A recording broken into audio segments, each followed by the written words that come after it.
तुम्ही equity मार्केट्समध्ये invest करता तर तुमची मानसिकता ही लॉंग टर्म आहे की शॉर्ट टर्म आहे, त्याच्यासाठी या 3 गोष्टींचा विचार करा. पहिलं म्हणजे इमोशनल डिसिप्लिन, इमोशनल बॅलन्स.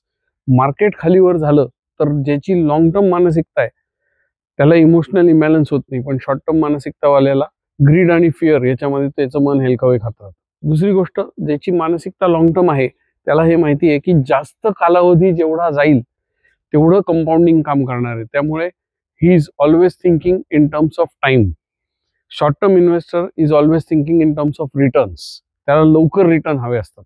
तिसरी महत्वाची गोष्ट म्हणजे जो लॉंग टर्म इन्व्हेस्टर आहे तो नेहमी डेटा बेस्ड डिसिजन मेकिंग करतो आणि एखाद्या फायनान्शियल एक्सपर्टची हेल्प घेतो. त्याला हे माहिती असतं की जसं आपण आजारी पडलं की डॉक्टरकडे जातो, लिगल प्रॉब्लेम आला की वकिलाकडे जातो, तसंच वेल्थ क्रिएशनसाठी तो एक्सपर्टची मदत घेतो आणि त्यातून त्याचं वेल्थ क्रिएशन करतो. तुमची मानसिकता शॉर्ट टर्म आहे का लॉंग टर्म आहे हे कॉमेंट्समध्ये टाका. आणि या रीलमधनं तुम्ही जर काही शिकला असाल तर लाईक द्या आणि तुमच्या एखाद्या मित्राशी हा रील शेअर करा ज्याला याची गरज आहे.